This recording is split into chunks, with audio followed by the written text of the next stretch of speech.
We're back! Oh my gosh, what a whirlwind that was. And look, we've got Rumple's picture on the little start screen. He's so cute. Hi, Rumple, Chevalier, everybody, all your names. Yeah, so next up, we want to do Rod. I want to do Rod's path next. So I'm gonna load up an old save. So here we go. Ooh, welcome. You're getting to see all my saves. Look at that. I remember, oh, this is where I think we start from. I remember seeing that and saving because I saw the choice between the three. Great, so let's go back to here. Oh, huh. You've unlocked the fast forward feature. For the convenience of your future playthroughs, this feature has been activated. With this, you're able to skip ahead to the choices you will have to make, again, as well as unseen dialogue. It's just right there on the rightmost corner of the quick menu. Okay, cool. I'm gonna use that very sparingly because I kind of can't remember everything that happened at the beginning. So I kind of want to make sure that I'm taking this slow enough that I know what I'm doing and kind of get the full story. Oh, this is gonna be so interesting because I feel like when I first read through them, I didn't have a good handle on the character voices. I feel like some of them have changed a lot over the course of my playthrough, so this is gonna be really interesting. Okay, so Rod! Rod came to the Marchen today to discuss something with Parfait. This is just the third time he has visited the tavern since I have been here. I wonder what he discusses with Parfait. Rod's eyebrows furrow as soon as he sees me enter the room. Oh, it seems like the princess is something she would like to speak with you about, Prince Rod. She probably already knows why I'm here. Thank you, Prince Rod, for telling me about this. I shall leave you with the princess now. Rod's expression turns grim. He clearly disapproves of me, even just being in the same room as him. As soon as Parfait leaves, he shoots a glare in my direction. What do you want? All I have done is enter the room and he is already angry. I'm still not used to being treated like this by him. I'm here to ask you about goodness. You are asking the wrong person, April. Did I make the right choice choosing to come to him? I do not intend to help you break your curse, no matter what Lady Parfait says. Pardon? Emmeline and my mother have tried to be kind to you many times, but you only ever respond with disrespect and cruelty. Cruelty? You think I have been cruel to them? How else would you describe your behavior? Why am I suddenly the one at fault? Their coming to the palace made my life miserable. I'm the victim here, not them. The others may think you're capable of goodness, but I severely doubt it. I do not wish to work with you, so do not come to me for help. Excuse me. He turns around and begins to walk away, leaving me to stand alone in the room, even angrier than I was before. How dare he treat me like this? I grab his arm and pull him around so that he is facing me. I refuse to let him belittle me like this, especially when I am making a conscious effort to change. What if I can help you break your curse? Will you help me then? Rod fixes me with an icy stare as he pulls away. I do not intend to break my curse. What? Rod shoots me one last glare before he leaves the Marchen, leaving me to stand there, confused. If he does not intend to break his curse, then why is he even here? Interesting. I stare in horror at the floor. Gravel and sand are embedded between the floorboards. The wood beneath my feet is covered in a thick muck. Oh my gosh, Mr. Broom. Ah! Hello? I see you over there. Oh no. Stop! I never thought I'd see this. The princess is actually sweeping. I'd say it's more like the broom is sweeping and the princess is just going along for the ride. Lady Parfait, your orders have arrived. Where should I put them? At the back, please. Thank you. I glare at Garland as he begins to move. You! Ugh! You are dirtying the floor! So sorry. Garland dashes across the floor with long steps in an attempt to leave as few footprints as possible. This was Delora's doing, wasn't it? Is it obvious? This has witch having fun written all over it.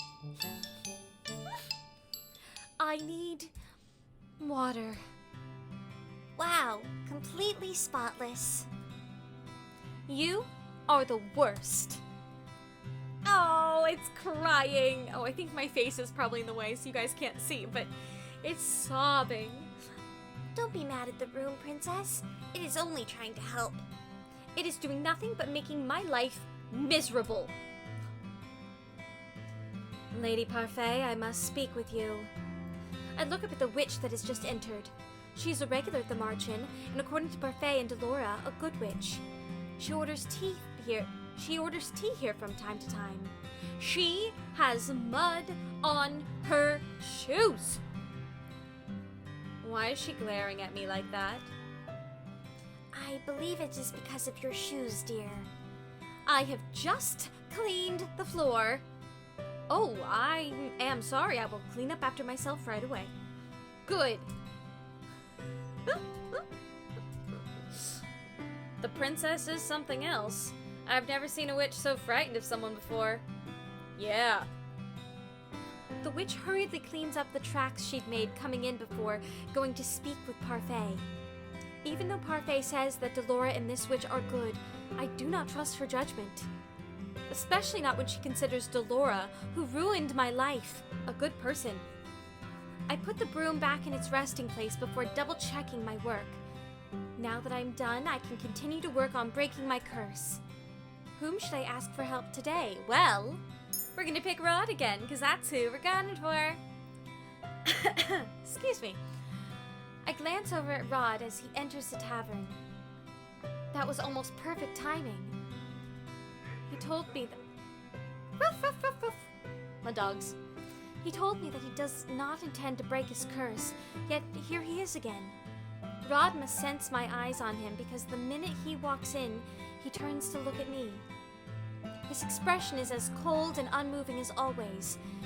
He pointedly leaves the tavern area and enters the reception. I follow after him. I told you to find someone else. What can I do to make you stop hating me? What? You said whatever I had done to you or your family was bad, so if I reverse that, I might get a good deed. You truly don't understand how goodness works, do you? I would not be asking you if I did. Rod closes his eyes and rubs the back of his neck. He looks thoughtful, but also irritated. I intend to break my curse as soon as possible, and I will do whatever it takes. And it seems to me that the easiest way to achieve a good deed is to fix the supposedly bad things I've already done. So are you going to help me or not? Oh. Tell Lady Parfait I will see her another time. He leaves the room without answering my question. I ball my hands into fists. And he calls me the cruel one. Oh, I'm so excited to see where this goes. A month has passed and I have yet to complete even one good deed. Not for any lack of trying, though. I've been asking around for advice on how to be a good person and received various answers. What makes someone good? I'd say being selfless. I think it's important that you consider another person's feelings. Patience. The ability to soothe even the most broken of hearts. Aww, forget I asked. Bravery. Loyalty. You must be beautiful, both on the inside and out. Right. Aw, Oh, that was really odd seeing Rumple back to his, like, flirtatious, like, annoying self. Kind of sad. Must I be all of those things in order to be good? According to Parfait, I cannot just pretend. It has to come from my heart. I place my hand on my chest and consider the steady pulse of my heartbeat. That will not be easy. I close my eyes, thinking of all the possible ways I might be able to break my curse, but in the end, my mind is blank. Mother, what am I supposed to do? A dream? Your personal feelings are nothing but a weakness for others to exploit. That is why you do not show them. You only show them that you are strong. Yes, Mother. You must not let false kindness deceive you. People will use niceties to trick you into exploiting your weak emotions. But you can trust me, April. I will never hurt you. I will never lie to you. I am all you need. I love you, April. I love you too, Mother. Oh, especially knowing what we know about her now. Oof, creepy. How are those lessons of yours going? I hope you're not giving anyone a difficult time. I am the only one having a difficult time. Have you tried pairing up with someone? Pairing up? Some of the people in the tavern pair up to assist each other.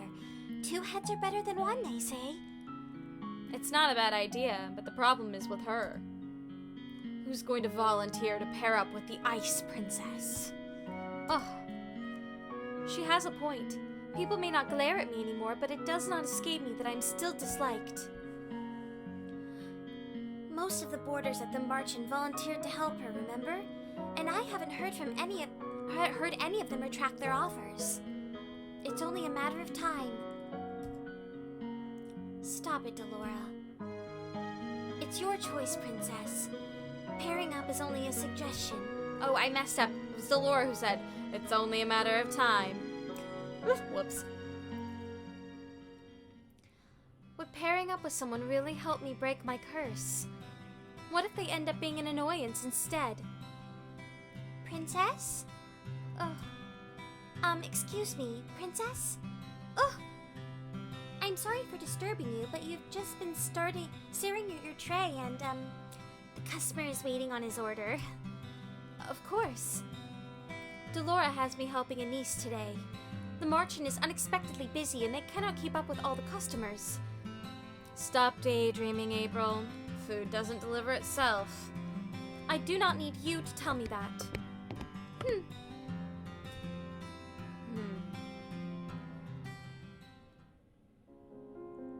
I stretch out on my bed. The stiff mattress does little to soothe my aching muscles. I was on my feet the entire day, struggling to keep up with the steady stream of people that came into the Marchen. I've never seen the Marchen this busy.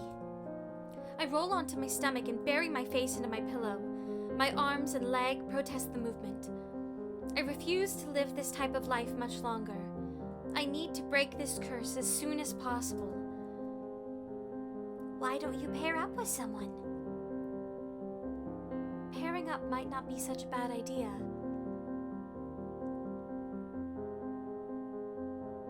Ooh! Oh yes, this is where I get to choose. Well, I already picked him once, so I can't do that. There's Karma. These 2 are still locked, it looks like. I'm picking you, Rod.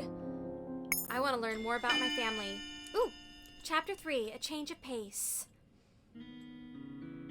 I will ask Rod if he will pair up with me.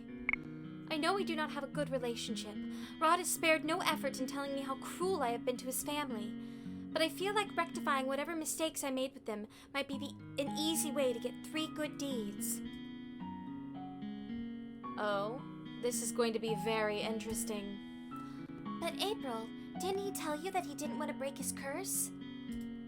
Yes, but that may not be the whole truth. He is still reluctant to break his curse despite all the advice I have offered him. Perhaps you will be able to encourage him where I could not. I do not care if he does not want to break his curse. I only need him to remedy the supposedly bad things I have done to his family. I believe that will be the easiest way to break my curse. But the problem is that I rarely see him here. He's usually at the palace. In order for this arrangement to work, I will need to be in the palace. I, for one, think it's a terrible idea. What if... Dolores' voice trails off. She averts her gaze to the floor, her expression a mixture of anxiety and solemn consideration. What if what? Is there something I should know? This is so interesting, playing this second. Ah! Both the witch and the fairy just stare at me silently. After a few moments, Parfait speaks. You would be far away from us, Princess. We would not be able to assist you. Witches could be lying in wait for you. Knowing that you're the true Crown Princess of Angiel, they might seek to use you for their own purposes. What sorts of purposes? Why would the witches be after me in the first place? Many of them have been corrupted by the Tenebrarum. Darkness has invaded their hearts, making them bitter.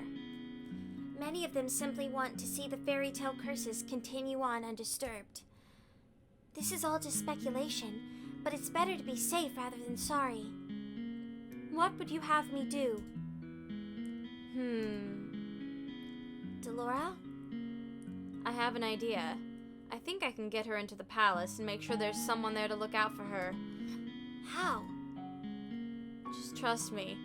Tomorrow, the Ice Princess returns to her palace. I have a bad feeling about this. What are we, in a Star Wars movie? Oh, look at her in her maid outfit. Ah! Oh, this will make you eat some humble pie, princess. This cannot be happening. Don't dilly-dally. The princess will soon be awake and expecting her new maid. I close my eyes and suppress the urge to groan. Oh, God. I'm Emmelane's maid. How is it that Delora was able to turn me into Emmelane's personal maid? She thought this would be funny, did she? Well, I will make her pay for this. I expect you not to be late again. We have very strict rules on how the palace staff should behave. I'm not exactly sure how Delora managed this. She told me she was going to cast a spell on me, and that it would be over as soon as I opened my eyes. I closed my eyes, and sure enough, when I opened them, I found myself here, in a maid uniform. What did she do? The maid continues to babble at me. How annoying. I pretend to listen to her as she leads me through the palace hallways. Emmeline and Rod's chambers are located here. Oh! We come to a halt when Emmeline suddenly appears from around the corner. Your Highness. The maid ducks into a neat curtsy. Emmeline's eyes meet mine. I tense as I wait for any signs of recognition from her, but she only gives me a curious look, as if wondering who I am. She clearly does not recognize me. The maid suddenly reaches back and pulls at my shoulder, forcing me into a bow. You are in front of the Crown Princess of Angiel. Show some respect, girl. My apologies, Your Highness. She is new and clearly needs to be taught some manners. Excuse me? Oh, please, there's no need for that.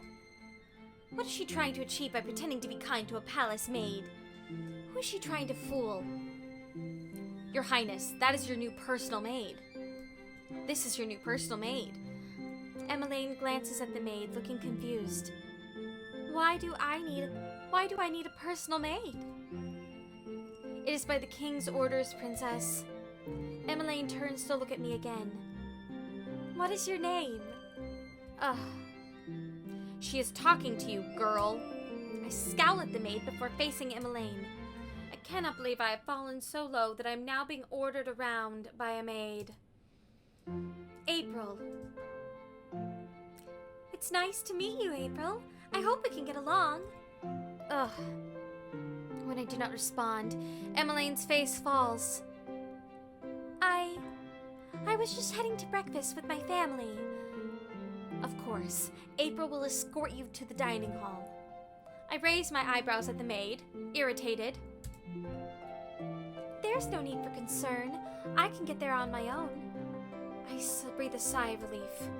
I am not here to babysit her. The maid leans forward and whispers something in my ear.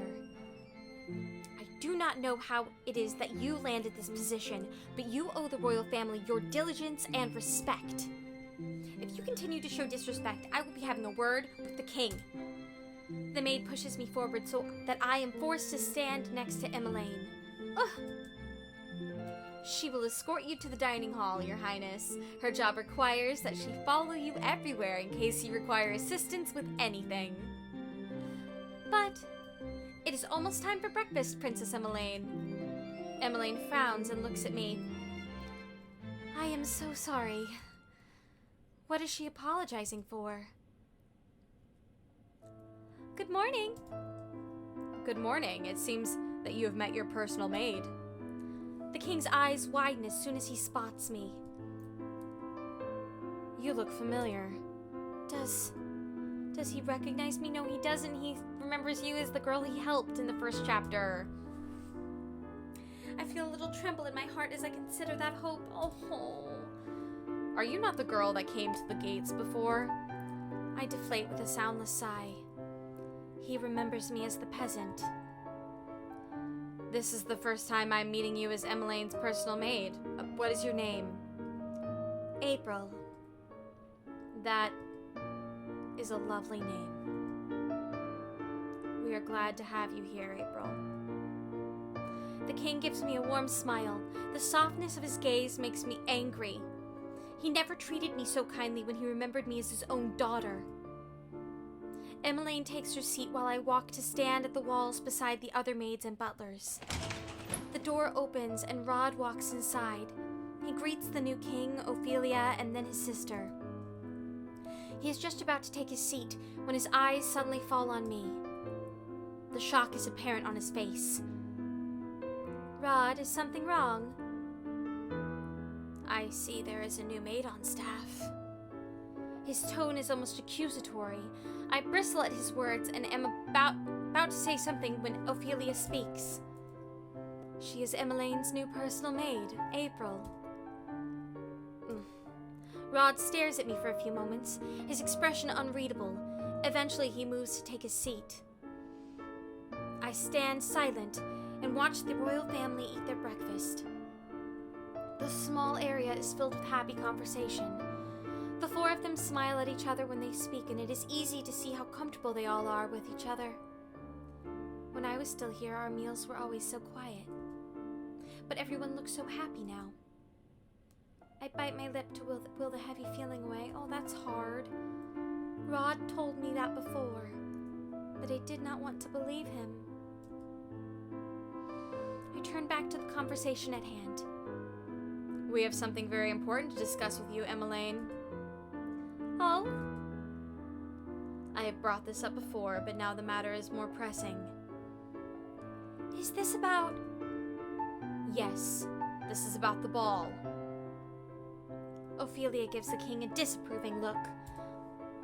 Dear, I know it seems a strange proposition, but this is a royal tradition. Emmeline is at suitable marrying age, and this ball may yet help her find a suitor. But a husband... Emmeline's cheeks are tinted pink. A royal ball for Emmeline. For her to find a husband. I would never have agreed to such a thing. The king never forced me into one because he knew that. I will not force you to marry someone you do not love, Emmeline. We agreed on this ball to uphold tradition. All eligible bachelors will be invited in 4 months' time, and you will choose the man you want to court you. I did find my true love through a ball, after all. He glances at Ophelia, who responds with a fond smile. Her expressions fall back into something more worried when she looks at her daughter. But what if I can't choose anyone? We will throw one ball, as per tradition. We will not force you into another ball if you do not find a good suitor, but we must uphold traditions at least once. Perhaps this will push you to think more about the future. Ooh. I will not put any added pressure on you, Emmeline, but I would be happy to see grandchildren before I have to give up my throne. I'm not getting any younger, you know. How old is Emmeline? Is she was like my younger sister, right? She might be 16? Ugh. Father. I can tell that the king is trying to make light of this situation, but there is an undertone of seriousness. Emmeline eventually sighs, then slowly nods. I understand. My gaze shifts to Rod to search for a reaction, but his expression is impassive. No reaction at all. Did he know this was going to happen? But can I really be the princess of the kingdom of Angiel deserves? I feel so unprepared. You are the crown princess of Angiel. You must be confident. Emmeline looks down, looking genuinely distressed. I'm finished. May I be excused? But sweetheart, you barely touched your food. You may. Emmeline stands up and ducks into a quick curtsy before rushing from the room. I do not move until I feel Rod's glare at me. I realize that I am meant to follow Emmeline. Excuse me. I curtsy and follow after Emmeline. Poor Emmeline. Don't do that to her. Don't put pressure on her. I barely make it a few steps away from the dining hall before the door flies open and Rod is rushing after me. What are you doing here? Answer him. I am here to break my curse. You expect me to believe that when you had people offering to help you at the march-in? Rod's expression changes, anger clear in his eyes. No, I know why you are really here. What are you talking about? You thought you might take back what is rightfully yours, didn't you? You have no qualms about hurting my family again. I stare at him, nonplussed by his accusations. I carefully quell the simmering anger inside me. The last thing I want is to be fired before I break my curse. I'm not here to hurt anyone, so stop accusing me of such things. We glare at each other in silence. Yes! Correct choice. April chose a correct choice. I had always thought that Rod was closed off and quiet, but his emotions are always blazing in his eyes. You shouldn't be here. Rod steps back, but his gaze is still fierce. I do not have time for this. I am going to find Emmeline. Why? So you can insult her? No, because it is now my job to attend to her. Excuse me. The last place I expect to find Emmeline is in the throne room. Much to my surprise, I find her standing alone inside, staring up at the throne. Oh! When she turns to face me, she has a guilty expression on her face. I'm sorry. What is she apologizing for? I was very rude earlier, walking out on everyone at breakfast. Emmeline gazes back at the throne and sighs. I'm sure any other good would be happy to have a... I'm sure any other girl would be happy to have a ball. I mean, it's like something out of a fairy tale. But She sighs once more and looks down at her clasped hands. It all sounds so perfect in the fairy tales. 3 days is all it takes before everyone's found their true love. But I don't think that's how it works out in real life. Do you? I have nothing to say in response when Emmeline turns her beseeching gaze to me. I don't know how I'm supposed to marry someone I barely even know. Is this really what it means to be the crown princess? Isn't this precisely what you wanted? Excuse me? When your mother married the king, you became a princess. You went from rags to riches overnight. I cannot keep the bitterness from my voice when I speak. Your life is playing out like Cinderella's, is it not? All you are missing are the glass slippers, and even then I'm sure the king could arrange for a pair. I cannot understand why you are so unhappy. Neither can I. Emmeline turns away from me to face the throne once more, and in the sun that streams through the windows, I can see something shining on her cheeks. Is she crying? I am so ungrateful. April, what would you do? What? you were in my place, if you became crown princess overnight, would you go through the ball? For the sake of Angiel's tradition, for the sake of your role, I would never do anything so worthless. The king never brought up the subject with me. He most likely knew I would have refused.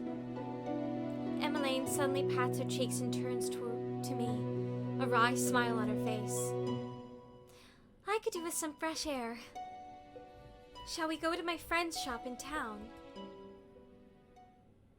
We have only just exited the throne room when Emmeline stops short and I almost bump into her back.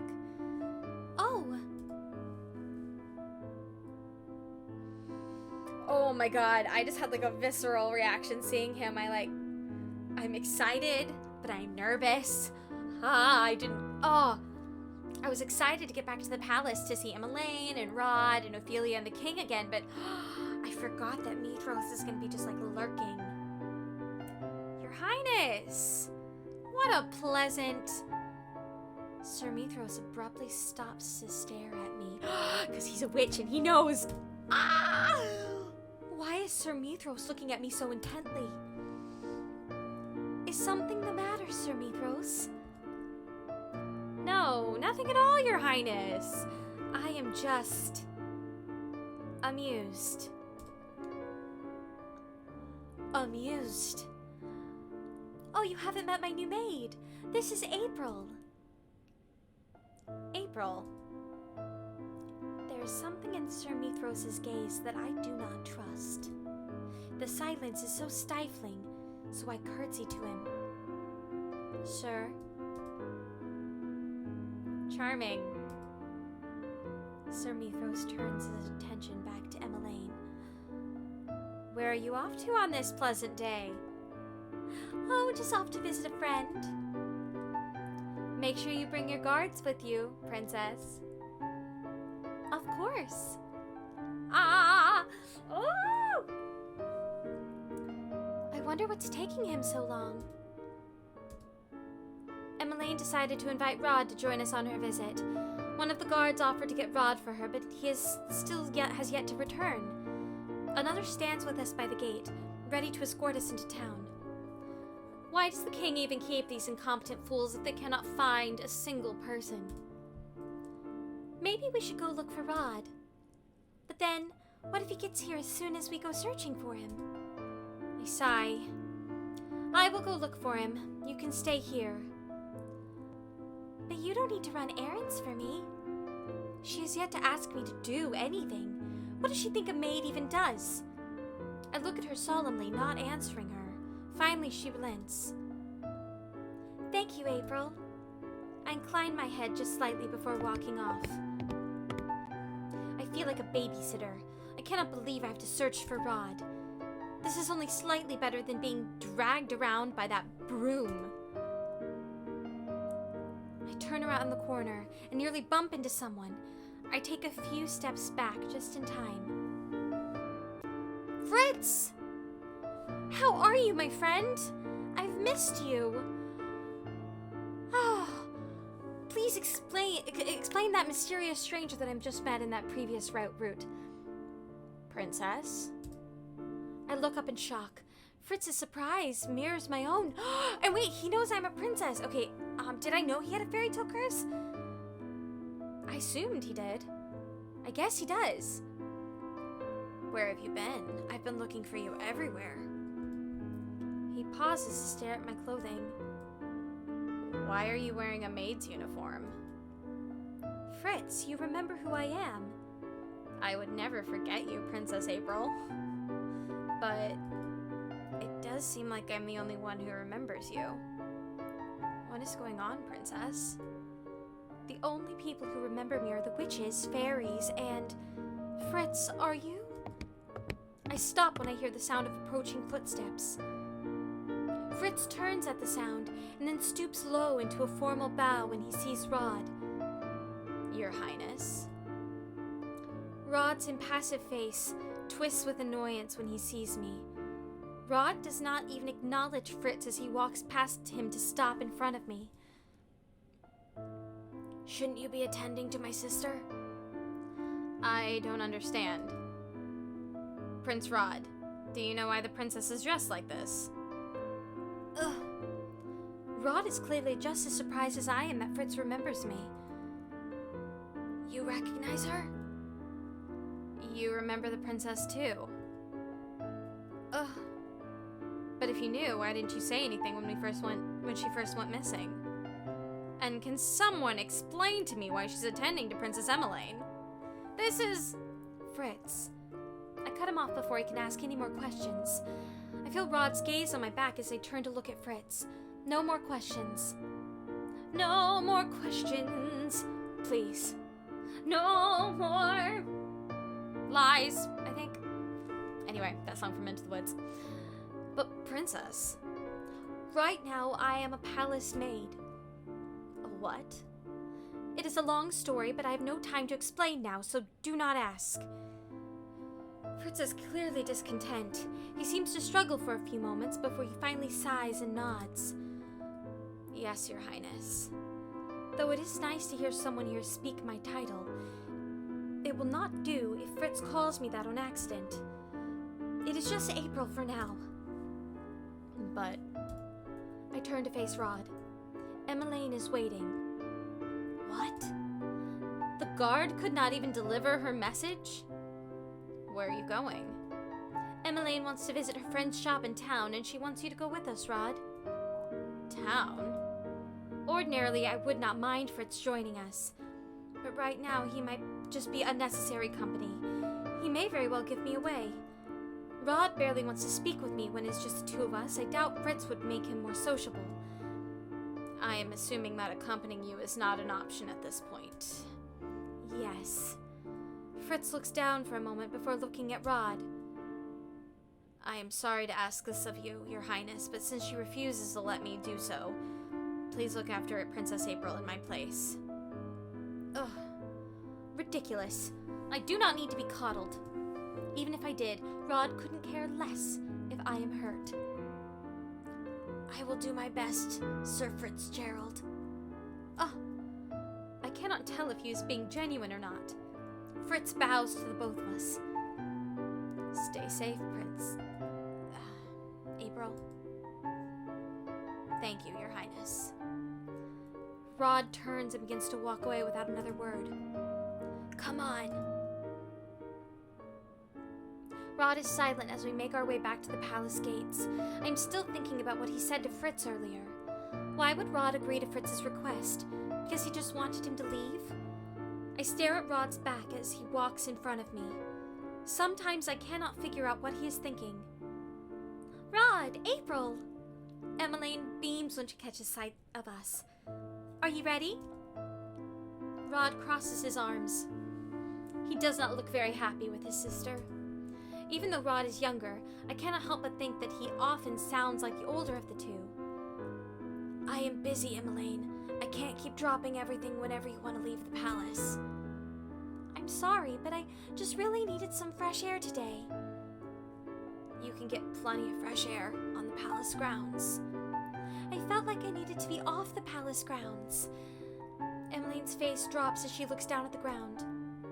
Rod lets out an exasperated sigh before stepping inside the carriage. Come on. Rod.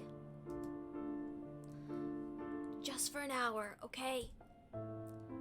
Thank you. Aw, she's so cute. I soon come to realize that it is easier to walk around town now that everyone has forgotten who I am. The atmosphere around town feels brighter. All the spiteful stares are gone. Princess Emmeline! Oh, how are you doing? Is your wife feeling better? Emmeline has responded to most of the people who know her. She seems to know a good majority of the people in town. I hang back as Emmeline speaks with the man. The night escort hovers somewhere nearby, watching for disturbances. We are going to take longer than an hour if she continues like this. I am not going to rush her. Don't you need to return to the palace to continue whatever work it is that you were doing? Rod raises an eyebrow at me. I do have to get back to my studies, but my family always comes first. If this makes Emmeline happy, then I will gladly come with her to town. It is a small thing. Happy? I look more closely at Emmeline. She's smiling, but then she always smiles. I do not understand. She's more at ease talking to the townspeople sometimes because they don't judge her. Why would she have to worry about being judged? It is clear that everyone adores her. Emmeline takes the man's hand in hers as she wishes him well. Rod points out the gesture. See that? That's goodness. You could learn something from my sister, April. Is goodness pretending to be interested in the lives of strangers? Emmeline eventually says her goodbyes before walking towards a familiar store. This is the toy shop I visited with Emmeline and Rod before. Oh gosh, I'll have to remember how to do the storekeeper's voice. Oh, I glance at Rod and notice the expression on his face. He seems conflicted. But why? But before I can ask, Rod marches in front of me and decisively pushes open the door. Oh look, it's the same dolls from my room. You can see Belle and Tiana and Cinderella. I'm trying to remember what teal-colored dress like that exists. There must be something. I'll have to look it up later. When I enter, Emmeline is already hugging the shop girl. Viorka! Emmeline, you look as beautiful as ever. Oh please, I look the same. You, on the other hand. Emmeline steps back before nodding, a bright smile on her face. Being in love suits you. When's the wedding? Wedding? She's already engaged. I catch a small movement out of the corner of my eyes and turn to glance at Rod. I notice his fingers clench into a fist before he quickly hides his hand behind his back. Though his expression is as impassive as always, I notice a tenseness in his shoulders. Desmond and I haven't set a date yet, but it should be soon. Would you? Viorka trails off when she notices the rest of us. Hello, Rod. Viorka. His tone is surprisingly static. Does he have a crush on her? Last time I was here, I'm sure he sounded friendlier. He liked her. So what can I help you with, Emmeline? Looking for another doll? Another doll? But Emmeline is not interested in dolls. Oh no, I'm just here to see you. I can't stay for long since Rod has things to do. Emmeline, I'll wait for you outside. Oh, okay. I know it is my job to follow Emmeline around, but I'm not at all interested in hearing her talk to this girl. Does she even want me here? I think I want to go outside because I want to see Rod more. I want to, get to know what's going on with him. I'm going to do it. My time might be better spent trying to improve Rod's opinion of me. Exactly, my friend. If I could get him to tell me precisely what I've done wrong, I can make up for it. I hope that would give me a good deed. I curtsy to the two girls. Excuse me, Your Highness, I shall wait outside with Rod. I cough to clear my throat. With the prince. Okay, I won't be long.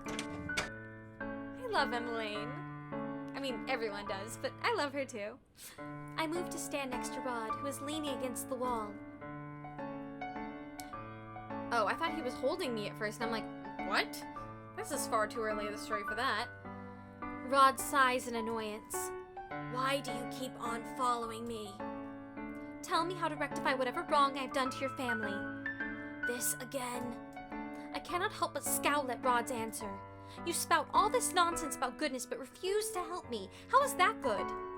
You haven't given me any reason You haven't given me any reason to help you. What?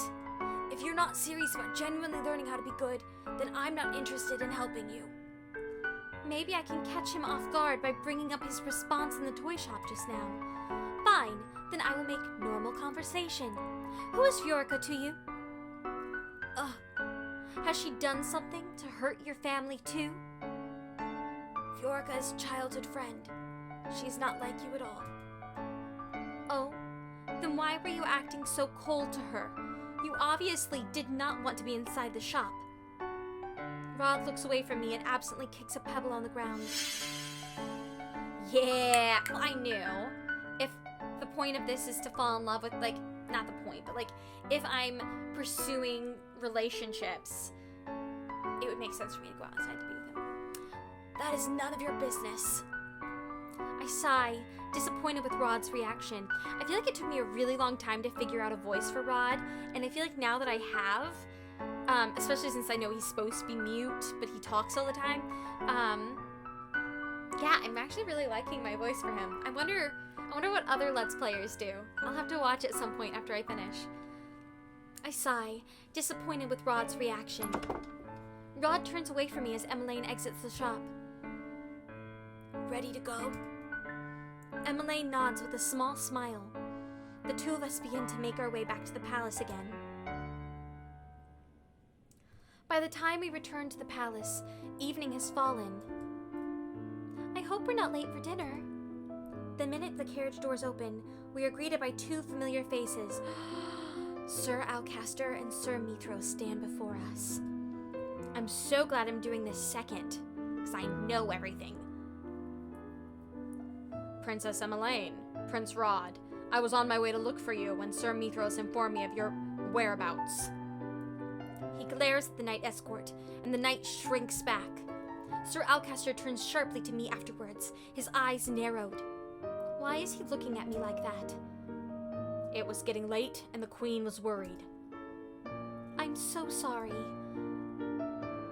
Princess Emmeline, Prince Rod, it is almost time for dinner. Please, let me escort you inside.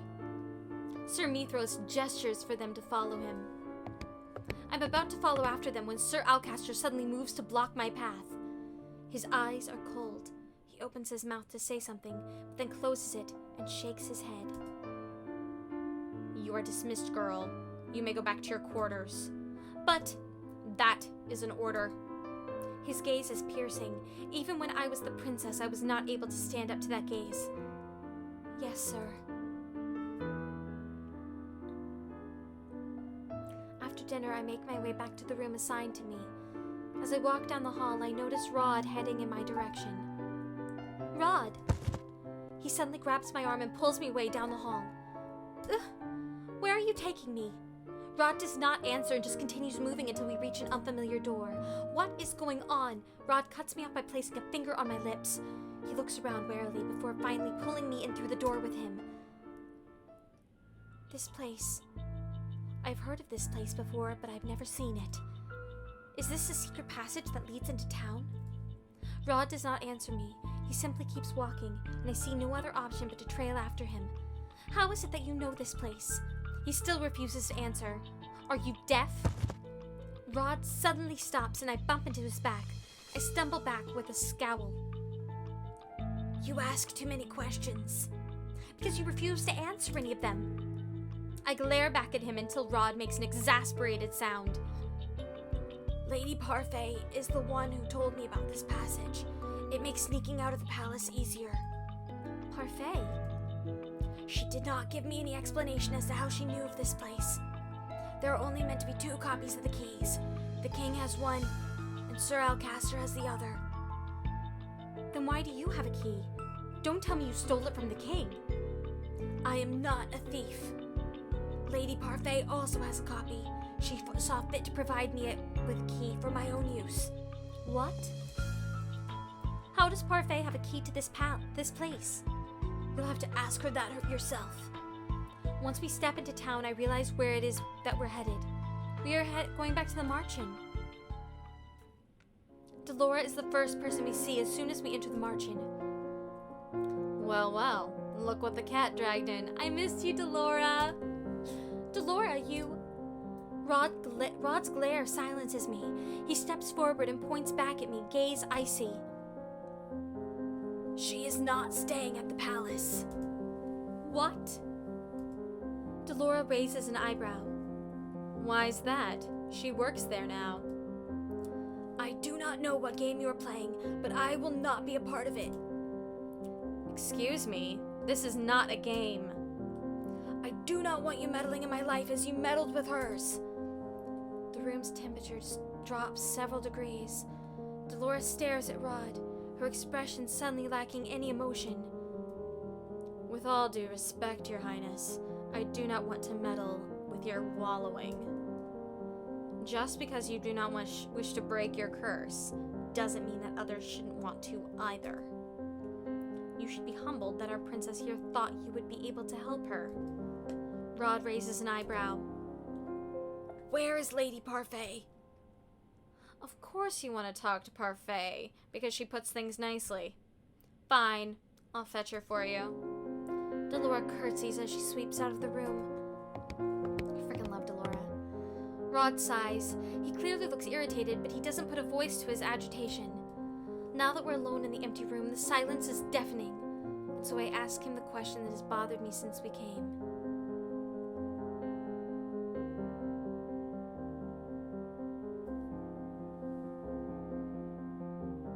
Oh gosh, I don't know which one to pick. Why do you want me out of the palace? Why do you not want to break your curse? Okay, I feel like in character right now that the princess would be more concerned with herself, like their relationship. And also, there's no way he's gonna tell me why he wants to break his curse. We don't know each other yet. So I'm gonna ask this, why do you want me out of the palace? I think I'm right. The further away you are from my family, the better. I glare at him. Your reaction is completely unwarranted. I'm trying to make up for what I've done in the past. Only because you are being forced to. See? I knew it. Why should that make any difference? Besides, I'm still willing to help you break your curse, even though it appears you do not want to. I do not realize that the anger inside of me at first. And then I notice that my hands are fists and that I am shaking. You are angry at me for treating your family with unkindness, and yet you do not treat me with any respect or kindness either. Excuse me? I realize that this is the angriest I've felt in a long time, and it makes words fall out of my mouth. You are guilty of the same disrespect you hold me accountable for. We are both being cruel to family, aren't we? Rod's eyes are ablaze as he stalks toward me. He stops right in front of me, his mouth pressed into a firm line. As you are so fond of telling Emmeline, we do not share any blood. The only thing pulling us together is the king, and you do not share his morals. Remember this, April. You will never be part of my family. Well, that means that we can start a romance then, right? If we're not family. How quickly I become comfortable with things that are awkward. And I will never see you as a sister. Rod storms out of the reception area just as Delora enters. Sorry, it looks like Parfait wasn't in. She pauses and gives me a wry smile. Seems like this partnership is going well. I throw my hands up in anger. He is infuriating. Not as helpful as you thought. I was surprised you were asking for his help in the first place. All I have been doing today is falling around Emmeline, and he still finds reason to snap at me. In his eyes, I can do nothing right, even though I am making an honest effort to break my curse. Delora eyes me as she slides down into a chair. Has he told you anything about his curse? Nothing useful. Delora sighs. Boys can be so secretive about the silliest things. Rod has been aware of how to break his curse from the very beginning. Then why hasn't he broken it? I have no idea. I think the only other person who knows the full terms and conditions of Rod's curse is Parfait. Parfait? Parfait has known Rod for a while. She convinced him to keep coming to the Marchen, even after he gave up on breaking his curse. Parfait also thinks that working with you will convince Rod to try finding another way to break his curse. Another way? Don't ask me. I don't know much about his curse either. I love Delora, but if you keep trying, you might convince Rod to talk. I doubt that very much. It seems that all I am doing is convincing Rod that I do not deserve to break my own curse. Delora looks at me curiously for a few moments. Then she grins. I have an idea. If it is another terrible idea, oh no, this one's much better. I'll just stick around with you, you know, watch out for you. What? Delora, watch out for me. Oh, magic. I am surprised when Delora suddenly stands before me in her doll form. There is no way you and Rod are going to sort yourselves out without some kind of help. Swabby, tagging along. She's so cute in doll form. It's much easier when I'm travel-sized. Why do I feel like she'll only make things worse? Probably because she will. Come on, then. At least more interesting. Delora somehow manages to jump into the front pocket of my apron, which thankfully is large enough to fit her doll body. Let's go find us a prince and get ourselves back to the palace. Oh my goodness, Delora, I freaking love you, girl. Oh, chapter 4. All right, this is where we're stopping. Thank you guys so much for joining me again. I'm really excited to be doing Rod's Path. It's really interesting so far. I love getting to see Emmeline again and all of the little things about the palace intrigue that like I know now. Oh, kill me, it's so good. So yeah, feel free to follow me on the relevant social media that I'm linking below. Like, subscribe, comment, do your thing. Yeah, thank you guys so much. Bye!